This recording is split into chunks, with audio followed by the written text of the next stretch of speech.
We were on a break. That's what she screamed, standing in the middle of our apartment with her suitcase still half-zipped, hair tangled from the sea breeze, her skin glowing with a tan that I knew damn well didn't come from lying on a deck chair alone. Those 4 words, delivered like some kind of shield, were supposed to justify everything. A couple's cruise. Think about that for a second. A cruise designed for people in love, for people committed, for people who wanted to test their strength together, except she went on it without me, with someone else, and had the audacity to come back yelling we were on a break. I stood there staring at her, unable to decide whether to laugh or collapse. Because tell me, what kind of break is that? Breaks are supposed to be space, reflection, breathing room. Not dancing on a ship under string lights with a man whose hand found her waist too easily. Not sipping champagne at sunset, posing for photographs that look like engagement pictures. Not standing on a balcony in the middle of the ocean while whispering promises she used to whisper to me. But somehow she had rewritten the script in her head. Somehow she had convinced herself that the rules didn't apply to her as long as she shouted those words loud enough. We were on a break. Here's the thing about breaks. They're dangerous ground. When she first asked for one, I didn't fight. I thought maybe we do need space. Maybe we do need time apart to remember why we chose each other in the first place. I thought it was about healing, about growth, about taking a step back so we could leap forward stronger. I was naive. Because for me, a break meant quiet nights, reflection, maybe journaling my feelings like some kind of fool who still believed in redemption. For her, it meant freedom. It meant permission. It meant swapping out working on us for working on whoever was closest at the bar. I replayed the conversation in my head as she stood there screaming. Let's take a break, she had said weeks before, her voice soft, her hands trembling like she was asking for mercy. I just need some time to think. And me, the idiot, I nodded. I respected her request. I gave her space. I didn't text, didn't call, didn't beg her to reconsider. I stayed quiet because I thought silence was love. I thought restraint was proof of maturity.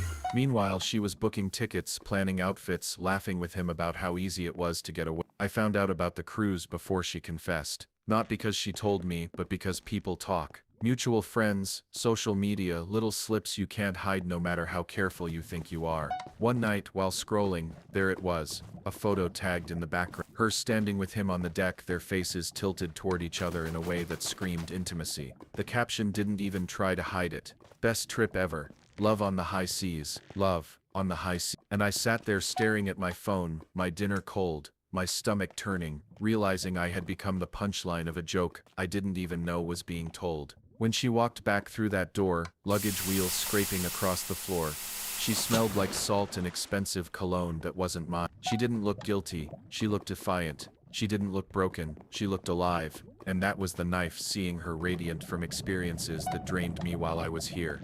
Working, waiting, believing. We were on a break. She screamed again, like volume would turn betrayal into logic. I let her words hang in the air. I didn't respond right away. I wanted to see her sweat. Wanted to watch her realize that shouting excuses into a storm doesn't calm the thunder. She kept going, rambling about how I didn't understand, how she needed to feel something again, how the cruise wasn't about replacing me but about finding herself. Finding herself, wrapped in another man's arms, sipping cocktails I unknowingly paid for. And me?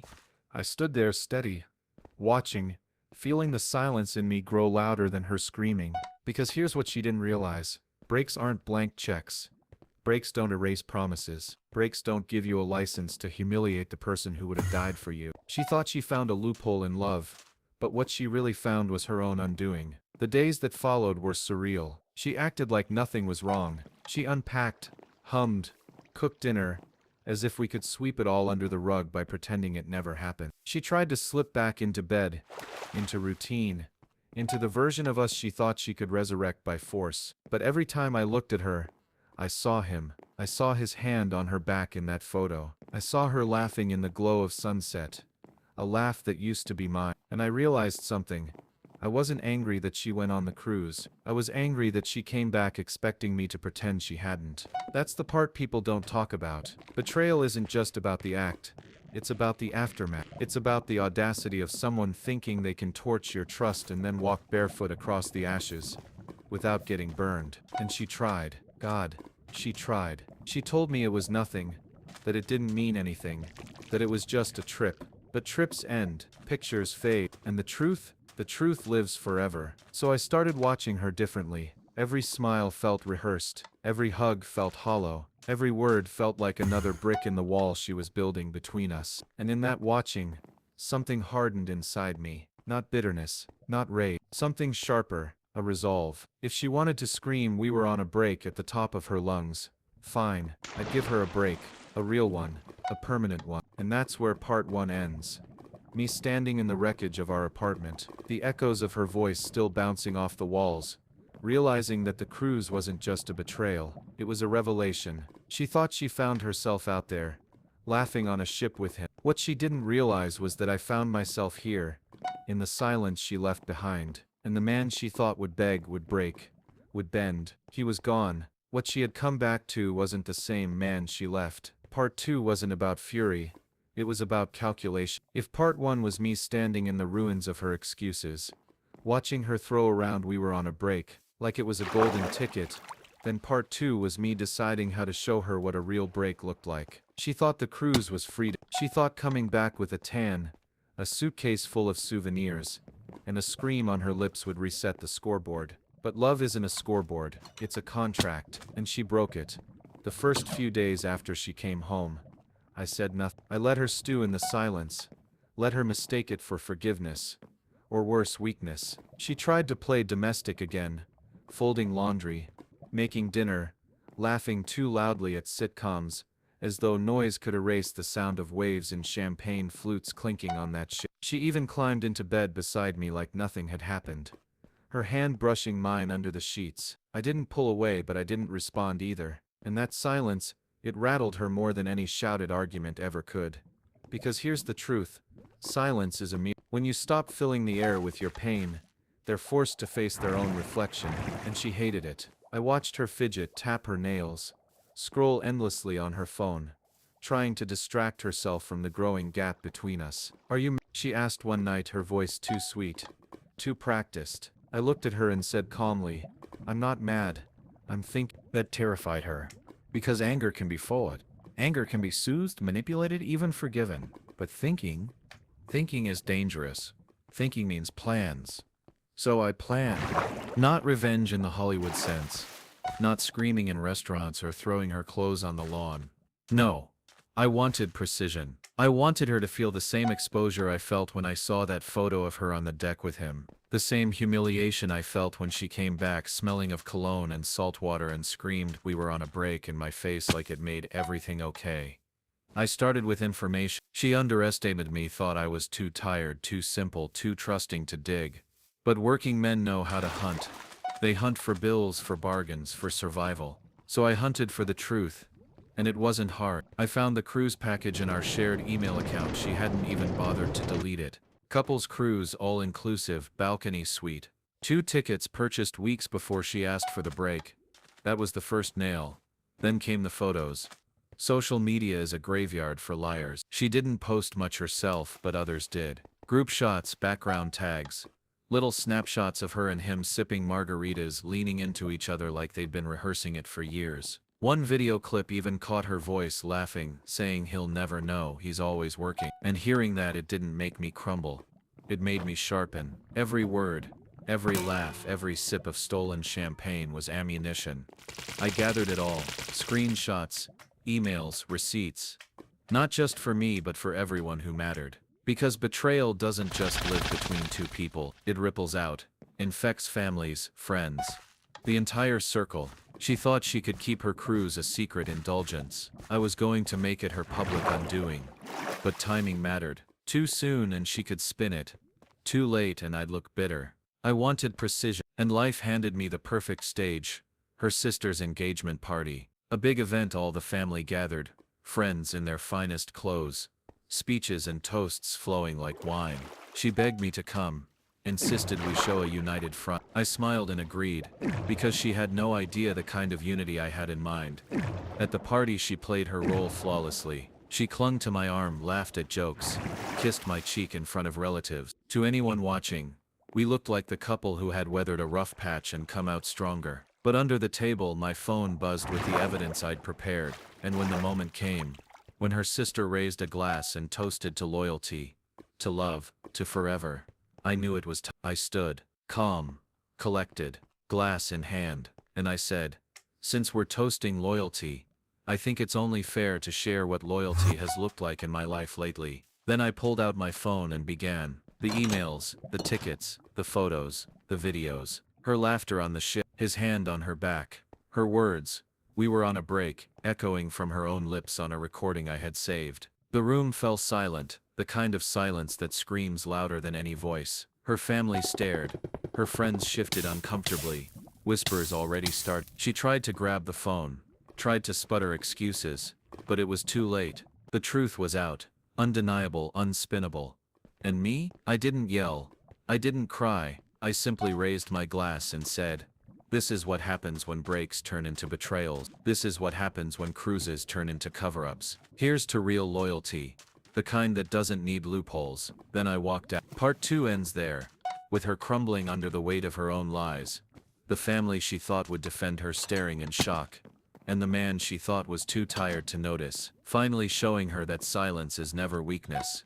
It's strategy. Part 3 is where the aftermath unfolds, where her carefully constructed image collapses, where the coworker she gambled on turns out to be just as temporary as her excuses, and where I, the man who was always working, finally get to stop working for her lies and start living for my own truth. Part 3 wasn't fire and brimstone, though she probably expected it.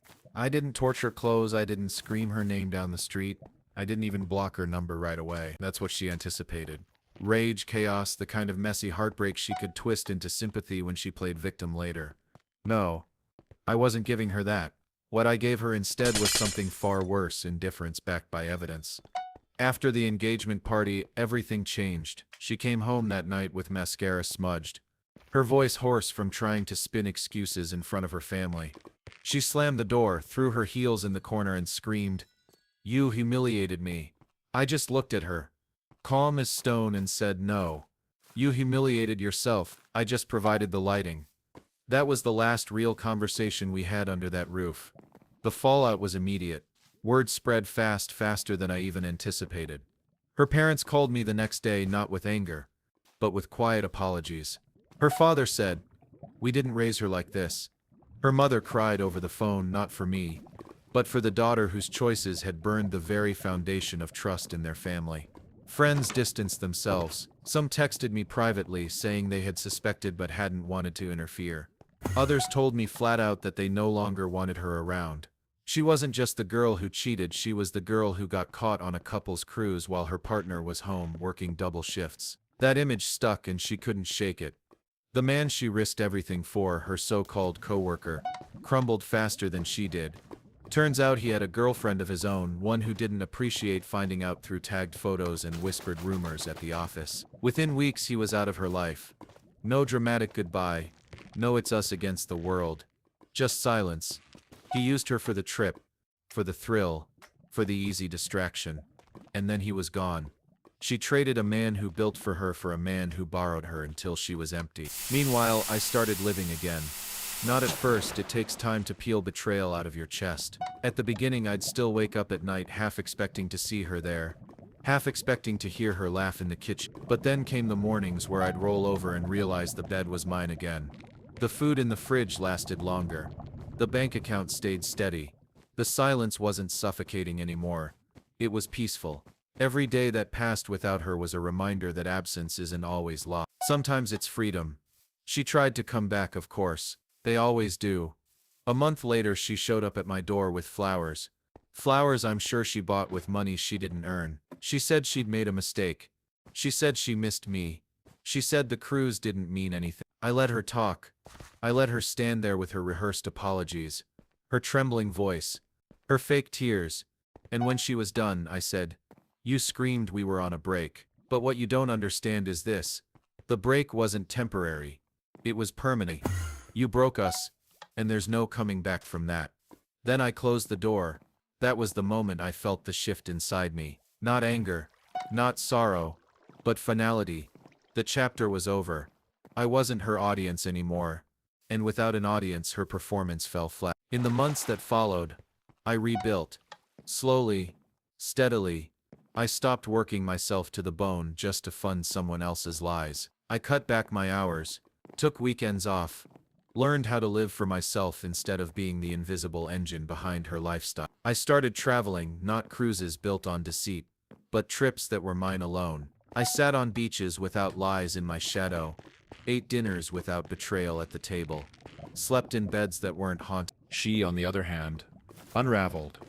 People talk. I heard whispers. She bounced from one fling to another, never finding stability, always searching for the high of that cruise she thought gave her power. But vacations end. Ships dock. Sunsets fade. And when the music stopped, she was left alone, clutching the memory of a trip that destroyed everything else in her life. The last time I saw her was by accident, months later, at a cafe we used to visit together. She looked smaller somehow, not physically but in presence. Her glow was gone, her smile forced. She froze when she saw me. I just nodded, ordered my coffee and walked past. She didn't follow. She couldn't. Because she knew the man who once would have bent over backwards to hear her out was gone. The man who stayed silent while she danced on that cruise was gone. What stood in front of her now was someone she couldn't touch. So when I think back to that night, to her voice cracking as she screamed, "We were on a break," I don't feel rage anymore. I feel clarity. Because that wasn't a defense. It wasn't a justification. It was an admission. It was her confessing, without realizing it, that she knew she'd crossed a line so deep there was no way back. And me, I finally understood what a break really is. Not a pause. Not a loophole. A break is exactly what it sounds like. Something shattering. And once it shatters, you don't glue it back together. You sweep it up, throw it away, and move on with clean floors and empty hands. She thought a cruise would fix her. She thought a loophole would save her. She thought shouting would silence the truth.